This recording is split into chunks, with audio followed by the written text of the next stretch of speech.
লোহিত হুছেইনৰ হত্যাকাৰীৰ ফাঁচীৰ দাবীত গোসাইগাঁৱত আমচুৰ মানৱ শৃংখল কাৰ্যসূচী।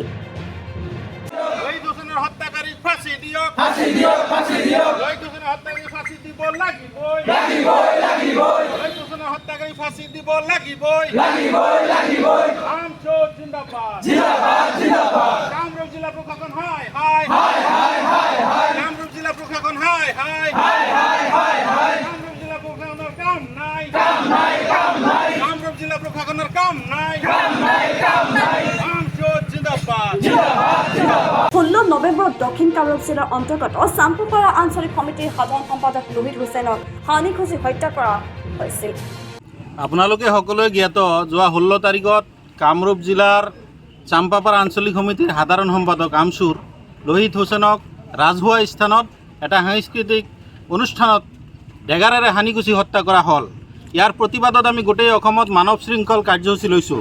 আপোনালোকে সকলোৱে অৱগত যে 16 তাৰিখত ঘটনাটো হোৱাৰ পিছতো আজিলৈকে কামৰূপ জিলা প্ৰশাসনে সেই দুষ্কৃতিকাৰীসকলক কৰায়ত্ব কৰিব নোৱাৰিলে। আমি ধিক্কাৰ দিছোঁ কামৰূপ জিলা প্ৰশাসনক যে আপোনালোকে নিমাতী কন্যাৰ দৰে এনেকৈ বহি থাকিলে অসমৰ অৱস্থা কেতিয়াও ভাল নহয়। এজন ৰাজহুৱা স্থানক এজন ল'ৰাক ডেগাৰেৰে হানিখুচি হত্যা কৰা হ'ল, কিন্তু আপোনালোকে এতিয়ালৈকে নিমাত হৈ আছে। সেই লোহিত হুছেইনৰ পৰিয়ালৰ পৰা ইতিমধ্যে গোচৰ কৰা হৈছে। সেই গোচৰত যিসকল ব্যক্তিৰ নাম উল্লেখ কৰা হৈছে সেইসকলক কিয় এতিয়ালৈকে কৰায়ত্ব কৰা নাই, সেইসকলক কিয় এতিয়ালৈকে সোধপোছ কৰা নাই, তাৰ দাবী আমি জনাইছোঁ। কিয় কৰা নাই এইটো জনাব লাগে। আজি গৃহ বিভাগ ইমান শক্তিশালী থকাৰ পিছতো বিজেপি চৰকাৰৰ অন্তৰ্গত এই কামৰূপ জিলাত আমাৰ এজন ল'ৰাক ডেগাৰেৰে হানিখুচি হত্যা কৰা হ'ল, কিন্তু ইয়াৰ কোনো প্ৰতিবাদ নাই, ইয়াৰ কোনো একশ্যন নাই। ইয়াক আমি ৰাজনৈতিক ষড়যন্ত্ৰৰ গন্ধ পাইছোঁ। উক্ত হত্যাকাণ্ডৰ লগত জড়িত থকা দোষীক আৰক্ষীয়ে আজিলৈকে কৰায়ত্ব কৰিব নোৱাৰাত আজি আমচুৱে গোসাইগাঁৱত মানৱ শৃংখল কাৰ্যসূচী ৰূপায়ণ কৰি প্ৰতিবাদ সাব্যস্ত কৰে।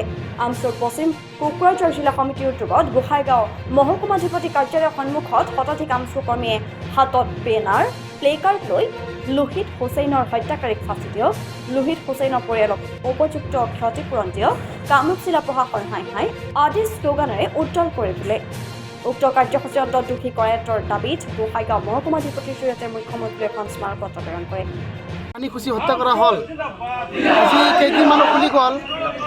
আজি কামৰূপ জিলাৰ প্ৰশাসনে এতিয়ালৈকে দোষী কৰায়ত্ব কৰাৰ কাৰণে সক্ষম হোৱা নাই, যাৰ কাৰণে আমি গোটেই অসমব্যাপী আজি আমাৰ কেন্দ্ৰীয় সমিতিৰ নিৰ্দেশ মৰ্মে আমি কাৰ্যসূচী লৈছোঁ। আৰু আমি এই কাৰ্যসূচীৰ জৰিয়তে অসম প্ৰশাসন তথা অসম চৰকাৰক দাবী জনাইছোঁ যে অতি শীঘ্ৰেই আসামিক কৰায়ত্ব কৰিব লাগে, নহ'লে আমি এই আন্দোলন ইয়াতে স্থগিত নাথাকে।